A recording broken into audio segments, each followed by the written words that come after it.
Hello. Just before the film, we are providing that we are with Carolina Fenoll also and Álvar Martínez Vidal, and they are here in the conference. So they are the experts of this film in different sites, and they are going to say 2 words about the film, because the film is, of course, a very old film of propaganda, and they need a presentation of the research and the original also of the films. And Carolina, as you know, she's working in the National Cocktail Point in Madrid, as you could see. But also she's a researcher, and she did a master degree about Zúñiga, who was the director of this film. And Álvar, of course, it's a very, I could say, important and famous historical medicine professor from the University of Valencia, but he did a lot of research on medical approaches and about this Hospital Varsovia in France during the Second World War also, after the Second World War. And just I'm giving the floor to them to say 2 words, very short, to the film, because after the film we have to run away for the downstairs. There is a little bit rain. Kid Low bring us the rain, Harley Kid. And there will be the tonight gala. Okay, thank you.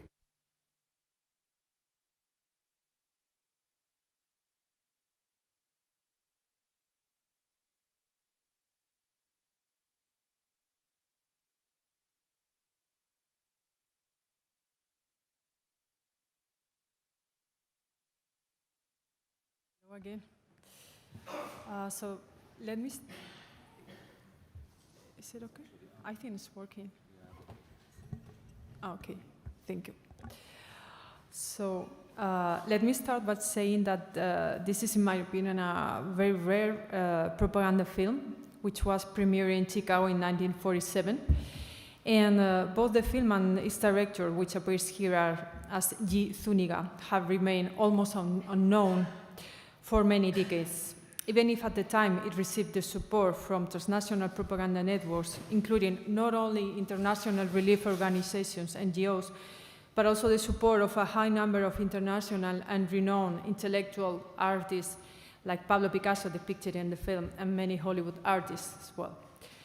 I would like just to mention that Zúñiga is also one of the pioneers in scientific film and photography in Spain.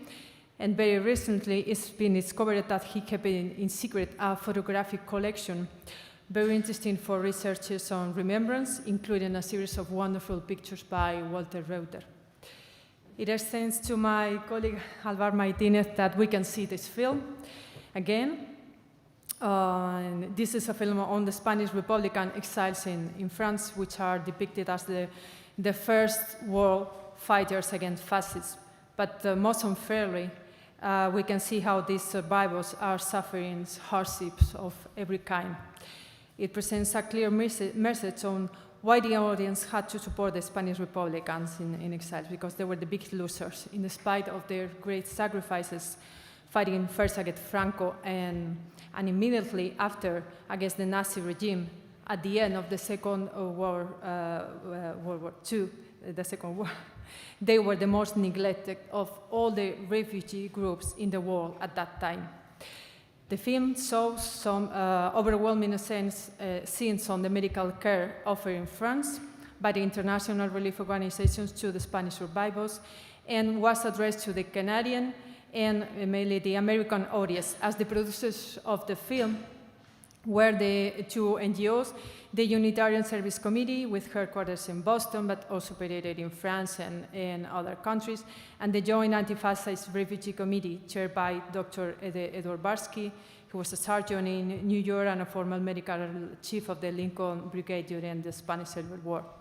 I would like to highlight that Barsky and also his executive board were the first victims of the American witch hunt by the House of Anti-American Activities Committee, as they refused to disclose the list of donors and the names of the Spanish anti-fascist refugees to which they have provided support. The film is in the framework of a propaganda campaign by the president of the Spanish Republican regime in exile, which is depicted here as well, José Girard, with the aim to obtain, to raise funds and also to obtain support against Franco. And Guillermo López, that was his original name, had worked as a filmmaker for the Spanish Communist Party's newsreel and other newsreels for local authorities. And as the war ended, he was sent to several French concentration camps and cooperated with the French resistance, but he managed to escape. Just before being deported to Germany, he settled down for a few years in France, and then he fled to Argentina and went into hiding under the name of Guillermo Zúñiga. Just to end with this, the film is presented by Quentin Reynolds. He was an American journalist and a writer. A declared enemy of the Nazi regime, he was a very well-known face for the audience of this film, as he had starred many newsreels as a war correspondent of the Second Civil War. Thank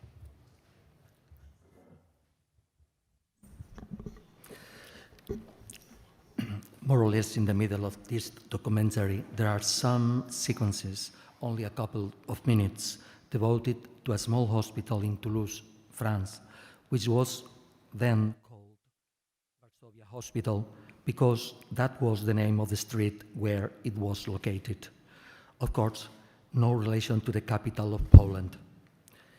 Originally, in the fall of 1944, it was a clinic for the Spanish guerrillas of the French resistance against the Nazi invaders. But with the end of the war, this center was transformed into a civil hospital open to the Spanish Republican refugees in Toulouse, thanks to a team of health workers, also refugees, led by a Catalan doctor, Josep Torrubia. The documentary shows the medical care that the hospital, despite its painful conditions, offered to the survivors returning from the Nazi concentration camps to the southwest of France.